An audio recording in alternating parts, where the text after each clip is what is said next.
While not ranking super high on many players' lists, especially with Marvel's Spider-Man 2 and Alan Wake 2 around the corner, One More Level's Ghostrunner 2 looks pretty good.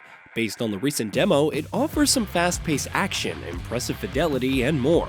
But what sets it apart from the original? What new features can players expect, and how does it distinguish itself from the first game? Check out 15 differences between Ghostrunner 1 and 2 here before the sequel's release on October 26th. Beyond the Tower. Most of Ghostrunner 1 was in the tower, as Jack ventured to the top to defeat the Keymaster.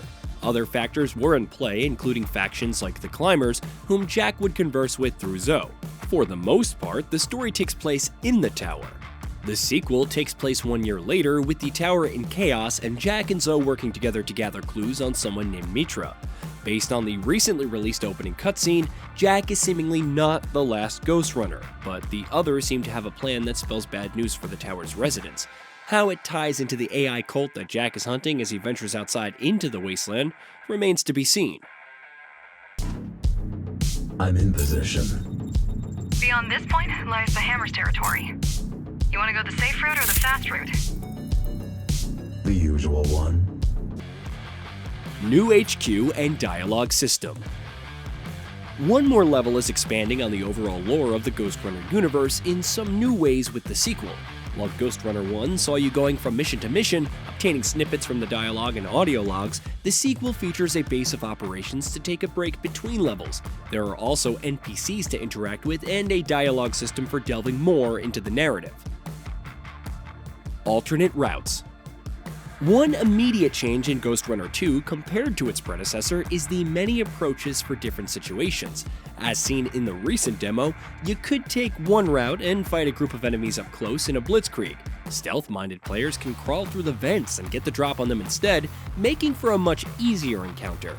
Of course, you'll also find collectibles like the first game, hidden areas, secrets, and shortcuts, so it's worth going off the beaten path. More environmental interactivity.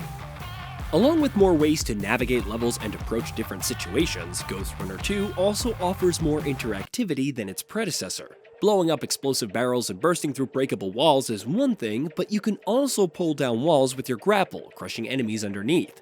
Utilizing that interactivity while evading damage is important to survival. New and revamped enemies.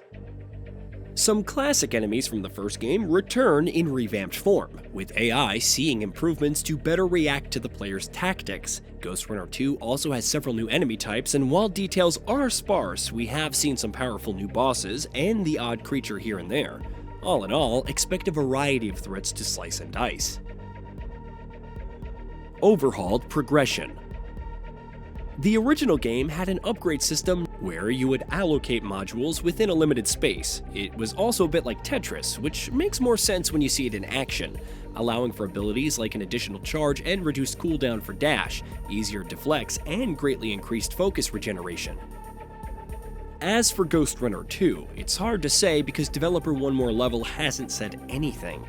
It hypes a completely redone progression system, providing opportunities to experiment and customize gameplay, so we'll have to wait and see what that means.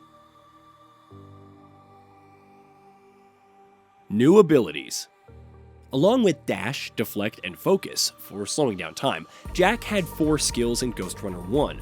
Surge for firing an energy wave at enemies, a close-range force push in Tempest, Blink for dash striking to enemies, and Overlord for taking control of Small Fry.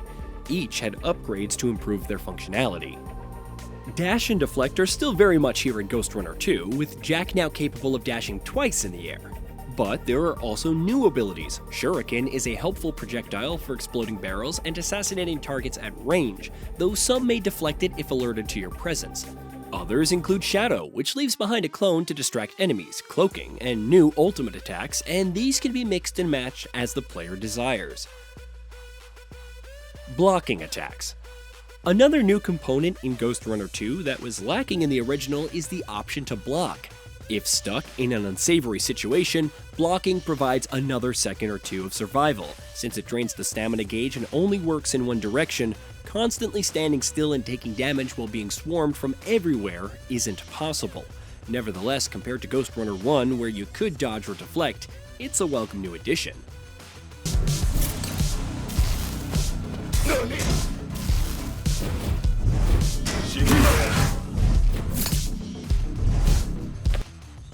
Perfect-Parry. Unlike the previous game, you can also perfect parry some attacks. If you time the block button just before a melee attack hits, Jack will perform a counter and slay his opponent. The demo saw this used against an enemy who you can still kill by activating focus and dodging to the side to attack. Perfect-Parry provides a means to save on stamina and focus for other threats. Of course, the timing on this is pretty tight, so hopefully there's a skill which makes things easier.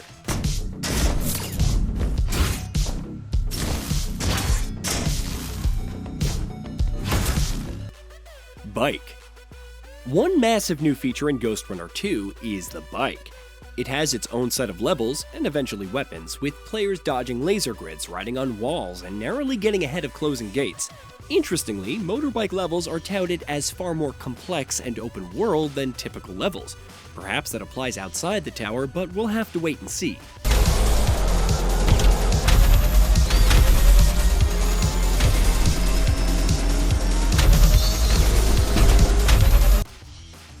More involved boss fights. Remember the T-073M from Ghostrunner 1? It was the first boss fight, quote-unquote, though it was more of a platforming challenge, given that this meant grappling and ducking through rotating lasers and wall running while avoiding waves of ascending energy. It's a tough platforming challenge, but not a typical boss fight. Based on the gameplay showcases thus far, the first boss in Ghostrunner 2, Our Men, is a different story. Without spoiling too much, there's a fair bit of hack-and-slash combat, platforming, and even calling in some friendly assistance. Is it less of a difficulty spike than the original?